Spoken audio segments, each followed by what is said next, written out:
ओम नमो भगवते वासुदेवाय। श्रीमद्भागवत महापुराण दूसरा स्कंद तीसरा अध्याय।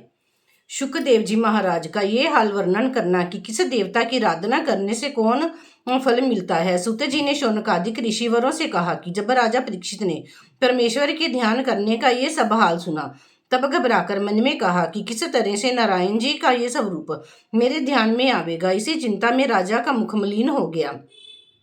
तब शुकदेव जी ने राजा को उदास देखकर ऐसा विचारा कि कदाचित राजा के मन में कोई इच्छा रह गई है, इस कारण राजा का मुख उदास हो गया है। सो मैं अपनी बातों से इनके चित्त का हाल मालूम कर लेता हूँ। ये विचार कर शुकदेव जी बोले, हे राजन, जो कोई अपना सत्य बढ़ाना चाहे वह ब्रह्मा जी की, जो अपनी इंद्रियों को पुष्ट करना चाहे वह राजा इंद्र की, जो अधिक संतान होने की इच्छा रखे वह दक्ष प्रजापति की, जो द्रव्य की इच्छा रखे वह माया देवी की, जो अपने रूप का तेज बढ़ाना चाहे वह अग्नि की, जो अन्न व घोड़ा आदि पानी की चाहना रखे वह आठ वसुदेवता की, जो कामदेवी की वृद्धि चाहे वह रुद्र की, जो कोई अपने तन में अधिक बल होने की इच्छा रखता है वह इला देवी की, जो सुंदरता अधिक चाहे वह गंधर्वों की, जिसे सुंदर स्त्री की इच्छा हो वह उर्वशी अप्सरा की, जो मनुष्य यश की इच्छा रखता है वह यज्ञ भगवान की, जो विद्या चाहे वह महादेव जी की, और अपने परिवार की बढ़ती चाहे वह दिव्य पितरों की, जिसके अपने कुल व परिवार की रक्षा करनी हो वह पुण्य जीवों की, जिसको राजगद्दी की इच्छा हो वह मनु की, जो कोई अपने शत्रु का नाश चाहे वह नित्री राक्षस की, जो कोई अपने शरीर में वीर्य बढ़ाने की इच्छा रखता है वह चंद्रमा की, जो कोई अपनी आयु अधिक चाहे वह अश्विनी कुमार की, जो सुंदर स्त्री जो स्त्री सुंदर पति चाहे वह पार्वती जी की, जिसको किसी वस्तु की इच्छा ना होवे वह परम पुरुष नारायण जी की, जिससे किसी को सब वस्तुओं की जिनका वर्णन ऊपर हो चुका है उनके सिवा और जिस वस्तु की इच्छा हो वह श्री नारायण जी की पूजा करे। उनकी कृपा से सब मनोरथ पूर्ण होते हैं। सो हे राजन, जो मनुष्य अपना परलोक बनाने के वास्ते परमेश्वर को नहीं याद करता उसे कुत्ता व गधा आदि पशु के समान समझना चाहिए। जिस तरह शुकर विष्ठा खाता है उसी तरह मदिरा पान करने वाले मनुष्य को समझो। जिस जीव ने मनुष्य का तन पाकर अपने कानों से परमेश्वर की कथा लीला व कीर्तन नहीं सुना और लोगों की निंदा सुनने में मन लगाया, उसके कान बिच्छू व सांप की बिल के समान है। जिसने जिह्वा से परमेश्वर का नाम नहीं जपा उसकी जिह्वा मेंढक के समान जानना चाहिए, जो वृथा वर्षा ऋतु में चिल्लाया करते हैं, जिसका सिर देवस्थान व ब्राह्मण व साधु के आगे दंडवत करने के वास्ते नहीं झुकता, उसका मस्तक बोझ के समान तन पर समय न उचित है। जिसने धन पाकर अपने हाथों से दान नहीं किया, वह हाथों से नारायण जी व देवता व साधु व ब्राह्मण की सेवा व पूजा नहीं की, देह हाथ काठ की करशी के समान जानना चाहिए। जिन पैरों से तीर्थ यात्रा और देवताओं व साधु ब्राह्मणों के दर्शन को नहीं गया वे पाम वृक्षों की डाली के समान हैं।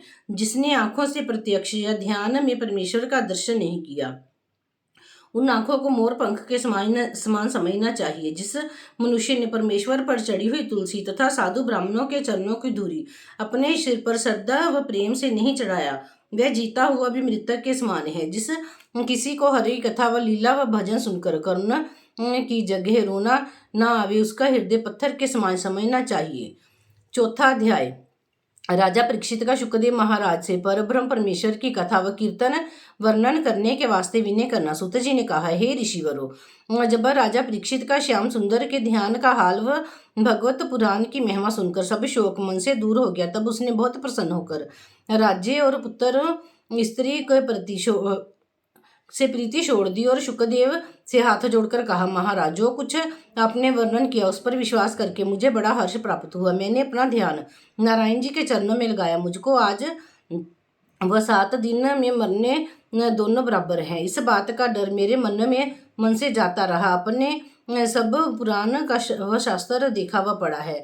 ब्रह्म आदि पुरुष का हाल आप अच्छी तरह जानते हैं। जिस तरह नारायण जी संसार को रचकर पालन करने के उपरांत फिर उसका नाश कर देते हैं, वह हाल सुनाइए। पर ब्रह्म परमेश्वर ने सगुण अवतार लेकर जो लीलाएं संसार में की हैं उनका वर्णन कीजिए। ये बात सुनते ही शुकदेव जी प्रसन्न होकर पहले श्याम सुंदर के चरणों का ध्यान, जिनकी पूजा करने नाम लेने व कथा सुनने से मनुष्य पवित्र व ज्ञानी होता करके इसी तरह स्तुति की। हे दीनानाथ, योग और यज्ञ आदि आपकी कृपा के बिना फल नहीं दे सकते।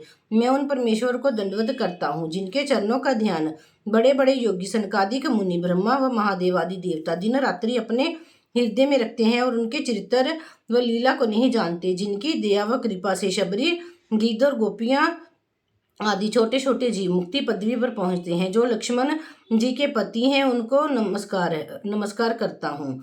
वही परमेश्वर अपनी लक्ष्मी जी के पति हैं उनको नमस्कार करता हूँ। वही परमेश्वर अपनी कृपा से मेरी बुद्धि में प्रकाश करके मेरा वचन सत्य करें और उनकी शक्ति से मुझे उनका चित्तर कहने के वास्ते समर्थ्य प्राप्त हो। फिर शुकदेव जी ने अपने पिता वेद व्यास व गुरु के चरणों में का ध्यान व दंडवत करके कहा, हे राजन, श्रीमद् भागवत की कथा जो वैकुंठनाथ ने ब्रह्मा से कही, ब्रह्मा ने नारद मुनि से वर्णन किया, नारद मुनि ने व्यास जी को बतलाया और हमारे पिता व्यास जी ने मुझे पढ़ाया था, वह सब तो मैं तुझे सुनाता हूँ। जो बात तुम सुनना चाहते हो वह सब हाल उसी में लिखा है, मन लगाकर सुनो। 5वां अध्याय। शुकदेव जी का श्रीमद् भागवत कथा और ब्रह्मा व नारद का संवाद आरंभ करना। शुकदेव जी ने कहा, हे राजन, किसी युग में एक नारद मुनि अपने पिता ब्रह्मा जी के पास दंडवत करने के वास्ते गए। उस समय ब्रह्मा जी परमेश्वर के ध्यान में बैठे थे। नारद मुनि ने उनको देखकर अपने मन में इस बात का संदेह किया कि सब संसार को उत्पन्न करने वाले ये ब्रह्मा जी किसका ध्यान लगाए हैं।